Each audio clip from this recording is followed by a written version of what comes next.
Hey everybody, it is Daniel Glass, and I want to welcome you back to our conversation all about groove.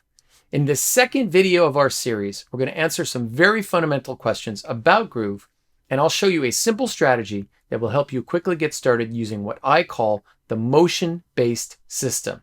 This system will work for you whether you're a total beginner or someone who has spent many years focused on our topic, which is groove. As I mentioned in the last video, most people think that being able to create what I call a golden groove is something that can't be taught, or that at best is a complicated and overwhelming process that takes years to develop. But I am here to dispel those myths right now. Attaining a beautiful, relaxed killer pocket is not only possible, it's attainable for any drummer if you have some clarity about the process and a step-by-step plan to get there. For years, I have been teaching my students the secrets to improving their groove through this motion-based system. And now for the first time ever, I'm going to be sharing this information publicly in an upcoming online course called Finding Your Golden Groove. So if you haven't watched the first video in this series yet, I strongly urge you to do so immediately because it's full of important information that you're not going to want to skip over if you're serious about taking your groove to that next level. Now, as I mentioned, if you want to play a golden groove, the first step is to develop a greater awareness of your subject. You need to understand more about what you're supposed to be doing. So let's start by asking a couple of big questions about the fundamental nature of groove.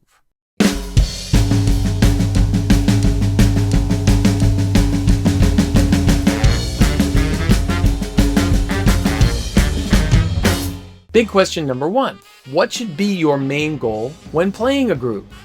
Now this question might seem painfully obvious, but whenever I pose it to my students or other drummers, I rarely get a clear answer. So to address this question, let's look at the role that groove has played throughout history. As many of you know, I'm a bit of a historian, and I've spent a lot of years researching the evolution and traditions of our drumming art form. When it comes to groove, there's always one common principle that seems to pop up over and over again. A successful groove moves people from point A to point B. Well, what do you mean by that, Daniel? Well, for one thing, rhythm can literally move people. Think about how a military drummer's cadence helps soldiers march together in sync. Rhythm can also spiritually move people. Many cultures throughout history have utilized rhythm as part of their religious practices. A strong, consistent beat helps worshipers let go of their conscious minds and move to a higher spiritual plane. So essentially, the groove brings them closer to God. And of course, the most obvious example of how a groove moves people is that it makes them dance. Many historical styles of dance, from minuets to waltzes to jigs, all had an identifiable signature rhythm that showed people how to move to them. In the early 20th century, styles like jazz and swing took advantage of this emerging instrument called the drum set to incorporate a heavier driving pulse that was so powerful it literally caused fans to jump up out of their seats and dance. When rock and roll entered the scene in the 1950s, the music was defined by an even more aggressive dance beat that incorporated this heavy backbeat on the snare drum on 2 and 4. And in the disco craze of the 1970s, the biggest hits were all recorded between 100 and 120 beats per minute. Club DJs realized that if they wanted to keep people on the dance floor all night long, that these were the ideal tempos to set the rhythmic pulse of the music. Here in the 21st century, electronic dance music is still based on that same pulsating 4-on-the-floor beat. It continues to move people the same way that this beat did in 1930s swing, 1950s rock, and 1970s disco. So when I say that your groove has to move people, what I'm really saying is that you need to connect with your audience. And when a drummer does this really well, by the way, it brings a lot of residual benefits. A killer groove helps sell more tickets, and it encourages people to open their wallets and buy more food, drink, and merchandise.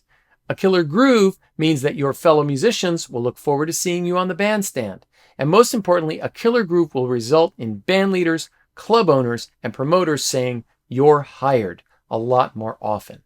So yes, your groove does have that much power. It really does. History tells us so. It's just too bad that most drummers don't take advantage of this power.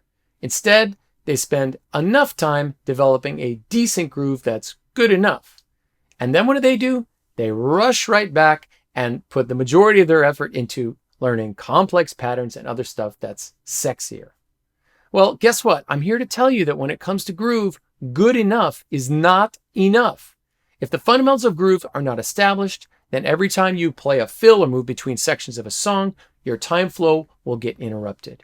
These interruptions may not feel like a big deal. In fact, they may be barely noticeable to you, but every one of them causes you to lose your audience. Remember, each member of your audience is already equipped with a golden groove inside of them. It's called their heartbeat. Your audience has spent their whole lives feeling perfect rhythm from within. And every time you sabotage your groove with one of those little hiccups, one of those little inconsistencies, you lose your audience. Imagine if this happened every time you played a fill or made a transition. Maybe that's 20 or 30 times per song. Trust me, your audience is going to give up on you. They know good rhythm and they aren't going to waste their time chasing you around all night if your groove isn't really consistent. This kind of attention to detail is what makes the difference between great drummers and everybody else. So the next time you get a big fat meh from your audience, you'll know why. Don't take your audience for granted.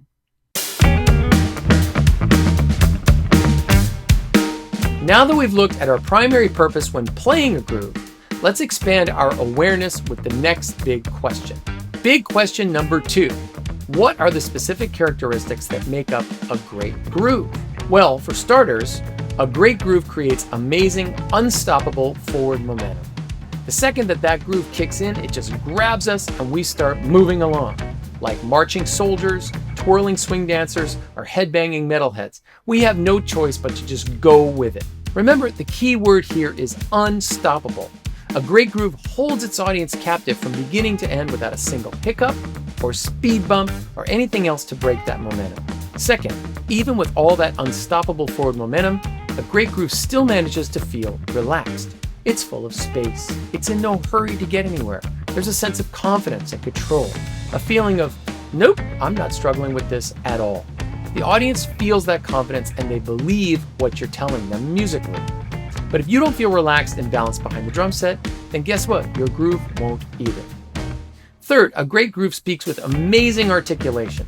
It delivers musical ideas with power, authority, and clarity, the same way a great Shakespearean actor delivers a monologue.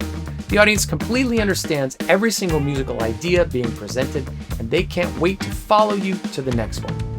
So now that we've answered our big questions, what can we conclude?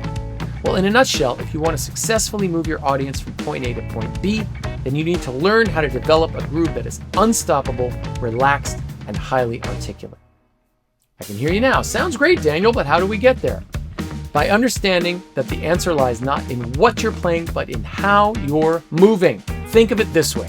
Most drummers put all their focus on those moments when the stick strikes a drum or a cymbal. But this focus is really misplaced. In reality, the sticks are not the instrument. The drums and cymbals are not the instrument. You are the instrument, your body, your hands and feet, your arms and legs. Playing a golden groove is about creating a full-body choreography that's on par with an elite athlete, a world-class martial artist, or a prima ballerina. If you have a solid game plan on how to get the parts of your body to move in sync with each other like a well-oiled machine, then you'll be able to learn and apply the principles of groove much faster. Once the machine is moving well, the sticks will automatically do what they're supposed to. My new course, Finding Your Golden Groove, is launching in just a few days' time. The main purpose of this course is to turn you into that well-oiled machine, to help you develop the choreography that will move your audiences more deeply and make you more employable. The exercises in this course are designed to give you that unstoppable forward momentum and to eliminate those speed bumps that can cause you to lose your audience. We'll also focus on balance so you'll be more relaxed behind the drums, and we'll tackle topics like grip, hinge release, and interdependence so you can begin to speak with the clarity of that Shakespearean actor. If you're interested in this course, be sure to click on the link under this video and add your name to the early bird notification list. There's no obligation, and everyone who's on that list will get access to register the night before the course launches to the public. There's limited space, and we've had a huge amount of interest already, so make sure you get on that early bird list ASAP. Now, in the next video in this series, I'll be sharing one of the best kept secrets about the motion-based system that you could start to use right away. Honestly, if I could only share one piece of groove wisdom with you, this would be it. It is a game changer. Knowing this secret will have an immediate impact on your playing, and it is so damn simple, it just makes perfect sense. But again, amazingly, very few drum educators ever talk about this concept, let alone teach it. So stay tuned, because what you're going to see in the next video will knock you out, I promise. Thanks so much for watching, and I will see you in the next video.